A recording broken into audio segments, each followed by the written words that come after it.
Hello! In today's video, we're talking about the top 5 soft skills that any company needs. Soft skills aren't just important for building a resume. They are important for dealing with anyone at any situation.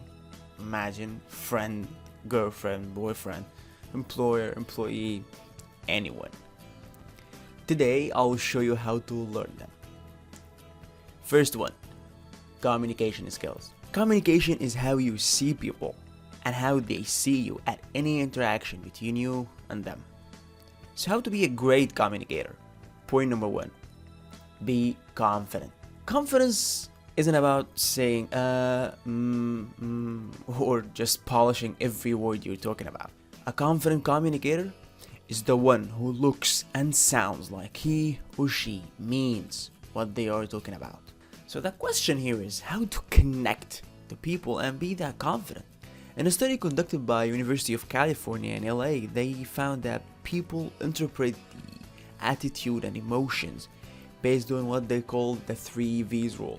They say that 55% of this evaluation is visual, 38% is vocal, and 7% is verbal. So we are going to look so deep into this. Point number 2, connect verbally. It might be only 7%, but it is very important. Remember always to use simple English. Usually if you are in a meeting or presenting anything, think of your audience as if English is their third language. And remember, you have to always use short sentences. So you will connect one thought at one time, and you have to always choose your words carefully. You know, we judge people by the words they are saying. Point number 3, connect vocally. It is all about adjusting your tone and pace to suit your ideas. Remember your big brother putting his hands on your shoulders and just whispering to you to convince you with anything, to give him money or to cover for him. He connected to you vocally. So just use this while you are talking to people. It's sometimes hard, but I will give you some exercises that will help you master this. Grab a pen, put it in your mouth, just hold it with your lips from falling and try to enunciate your speech or your conversation with anyone you are preparing for about 60 seconds. Then lose the pen and try to enunciate the same speech again. You will notice the difference after practicing. And one more tip as well, try to change your position if you are speaking with anyone. If you are sitting down, sit up, and vice versa. This will help you adjust your tone and pace.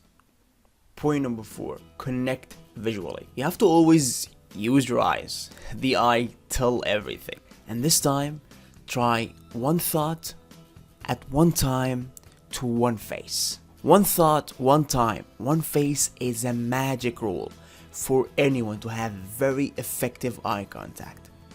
And one more thing, after the delivery of your information or your ideas, hold your eye contact longer to make sure that people got your ideas. And next thing is, don't be afraid to use your hands. Remember, 55% of the evaluation is visual, so give the people something to look at. Leave a space between your ribs and elbows, and some space as well between your fingers. This will help you relax and organize your thoughts, and you are gonna use your hands in a natural way. Your facial expressions is the next thing. Always make your facial expressions in sync with your message. Whenever you are speaking to anyone, especially a girlfriend, okay, you have to sound real. So how to be genuine when you are talking to anyone? Simply imagine whatever you are talking about as a picture and simply react to it. This will make you very genuine. Point number 5, listen more than you speak. This is the secret, guys. Listen more, understand more, and then when you're gonna speak to me after you listen to me, I will pay attention to you. I will respect you even more. Point number 6, avoid an anxiety. Well, before telling you have to avoid an anxiety, where actually an anxiety come from? First reason is being the focus of lots of eyeballs, high expectations. Oh, after I say this, my boss will be convinced. After I say this, the people will laugh so hard. And what if they don't? And the third reason is lack of preparation. So simply to avoid an anxiety, avoid doing these three things. And here is one more tip for you. Never think or speak so fast. Point number 7, learn how to give and receive feedback. Okay, I consider this the ultimate form of communication skills, whether in business, in any regular relationship, it is essential. And we fall into this trap with everyone. However, it is so simple. Just realize that this is a personal tool. Whenever you are giving a feedback, just remember, be sensitive, never generalize, and be specific. So, when you're giving me a feedback or anyone you know, just don't tell me, okay, whenever you think, whenever you speak, whenever you talk about this, you suck. No, don't. Simply mention the problem or mention the situation and then mention what was done in a wrong way. This will make you very specific. And when you are receiving a feedback, and this is very critical, take it like an athlete. You know, if you look at any athlete, a successful one, you will notice his coach just like saying, you suck, you do better, you're not doing very well, and all this stuff. And this athlete is taking this as a motivation. He knows this guy is telling me this because he cares for me. So do this as well. Don't take any feedback from anyone personal and don't just like be disappointed. No, don't. Make it as a motivation. Wherever this person, whoever the situation was, just ignore all of this. Tell yourself, I'm gonna be better at doing this. I'm gonna prove this person wrong. And here you go. Like this, you are going to be a great communicator. But just remember, practicing is very important. Just film yourself while you are giving any speech or doing anything and notice how you react to stuff. This will help you to be a great communicator. The second one, collaboration or teamwork. Point number 1. And its very core, I think collaboration is all about learning when to be introvert or extrovert. Finding this balance is the most important thing here. Remember these conversations you and your friends are having, and out of the blue, one person is sharing too much and you're going, okay, I don't want to listen to this, or what a geek, what a weirdo. Or this girl, one of your group, you barely know anything about her life, she's very shy. Learning from all these experiences will make you know when and what to share. This will make you a great person to collaborate with if you understand this. It will make you understand when to be so open, share some fun stories about yourself, or when to give some distance. Second point, notice. Notice people's interactions to anything. Apply this to a group of your friends. You will notice that everyone has something special. A head tilt, a hand move, a noise, a very specific facial expression. Use all of this to understand people. Okay, I know this guy when he does this head tilt thing, he's not approving this, or he actually thinks it is amazing. You make it so easy to convince people and to have a conversation with them, and actually try to mirror these moves from time to time, but don't use it as an imitation, just a way of convincing them. Point number 3, never assume emotions or reactions. Okay guys, this is very frustrating. I have been there. Okay, this guy comes to me and just try to explain his theory, and I want to just react. I want just, okay, you know, and he just interrupts me. He keeps interrupting me and just try to figure out what I am gonna say and just try to explain even more. This was very frustrating. Don't do this. Just shut it and listen to people until they finish and just then reply, explain more. Point number 4. Build relationships. They call it the interpersonal effectiveness skill. Building a relationship will make you break the ice, will make it easy for you to deal with people. It will make you feel more comfortable around them. Point number 5. Don't forget how to give and receive feedback part we talked about earlier. It is very important. All of this will make you a great person to collaborate with. The third one, leadership. Leadership doesn't just mean the ability to manage a group of people, but in its very core, it means ownership. To act like an owner and take initiative. So how to be a great leader? Point number 1, a great leader is a great communicator. So refer back to the communication part we introduced earlier. Point number 2, be a source of motivation and fun. Always remind people working with you, around you, with the outcome of your work, the goals you want to achieve. Keep them motivated. Share your work plans with them so they will want to join your journey to success. Take them out, have some fun activities with them. Every once in a while, of course.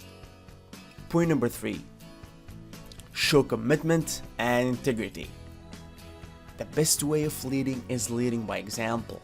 So, give your people a role model to look up to. Point number 4. Remember giving and receiving feedback part in communication skills that we introduced earlier? I want to highlight 2 more things. The first point, never give a negative feedback about any person in front of the others. Imagine your friends having a conversation and one of your friends is saying these negative things or complaining about another friend. What do you feel about this? What do you think of this person? Well, imagine now you are the first person and the second person is one of your team members or one of your friends. Now, imagine you are doing this in private and nailing the giving feedback style that we introduced earlier. Second point, never nag or complain about anything dramatically. Of course, we all face some bullshit in the world. Professor in the college or a policy or a new rule whatsoever. But don't be that person. Don't be that guy who is saying, this is bullshit. This cannot be happening. Don't be that guy. But follow a process or just make a process of improvement. The outcome of this will be so huge. People will always come to you for their problems. They will know that you will always have a solution. And like that, you're gonna be a great leader. Point number 5, be responsible for success and failure. It's all about you, man. You take it on you and your team. If we succeed, we all succeeded. If we fail, we all failed. Not me, not you, but everyone. And one thing here about being responsible is protection. You protect your team like a mother. I will tell you a story like of my mom. We went shopping someday, I guess for grocery or something, I don't remember, but I was just playing with some stuff and that lady was just shouting at me, yelling at me, and my mom just came over to her and told her, okay, you don't talk to my son like this. Whenever he did, I am sorry. If you want me to pay for it, I will do it, but don't speak to my son like this. So do it like this. Protect your team members like my mom. And I'm not gonna mention the part of when we got home. It's embarrassing. The point here, guys, is being responsible is as well you protect your team. You are responsible for them. And of course, after this, you do it right. You take the the right action and you follow a process or a policy you have. Speak with this person and try whatever you can to revert this mistake. Point number 6. Be creative and bold. Don't be afraid to try something new. Gather your team and consult them about this new plan. They will always look up to you like this. They will trust their ideas to you. And like that, you're going to identify their skills. This is going to help you delegate tasks to them. You know, you're not a great leader without a great team. And you're not a great leader if you are doing everything on your own. Doing all of this will make your coworkers, friends, and family always think of you as a great leader. The 4th one, analytical skills. It is the ability to collect and analyze information, solve problems, and make decisions. It isn't easy, but everything is simple after practicing. So how to practice this? Point number 1, search wisely. Know where to search to find whatever you want. And stay tuned for this, I'm gonna show you some awesome tips and tricks about searching in a separate video. Point number 2, be attentive. Notice details and trends, especially in data analysis. Try to always notice the pattern of anything around you. Point number 3, be creative. Be creative to show those search results and those patterns to everyone else. This will help other people around you take the right decisions. The 5th one, time management. Time is the most precious currency we have, so preserve it. Let me show you how to do this. Point number 1, never procrastinate. Procrastination is the enemy. It is simple. What needs to be done right now must be done right now. Point number 2, apply the Pareto's rule. Vilfredo Pareto is a famous Italian economist. He came up with this theory of 80-20 rule. People actually call it the 80-20 rule. It says 20% of your activities will account for 80% of your results. And actually many scientists said that this theory doesn't just apply to time or economy, it actually applies to anything in life. So for example, 20% of your customers will account for 80% of your sales. 20% of your studying time will account for 80% of your grades. And the list goes on.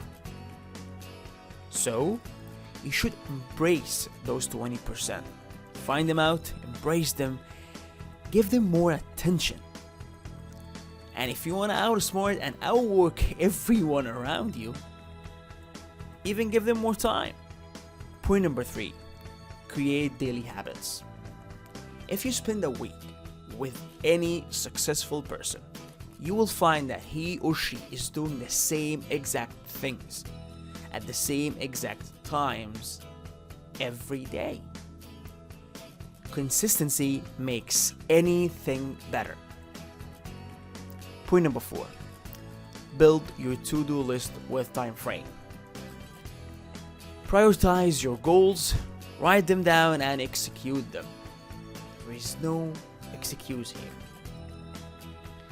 And at the end, don't forget to practice these skills in your daily life. You will notice the difference. And now, if you put them in your resume, you're going to be very honest. Thank you so much for watching, guys. If you liked the video and found it helpful for you, just give it a like, comment, share with everyone else, and don't forget to subscribe for more content. I'll be happy to see you in the next video.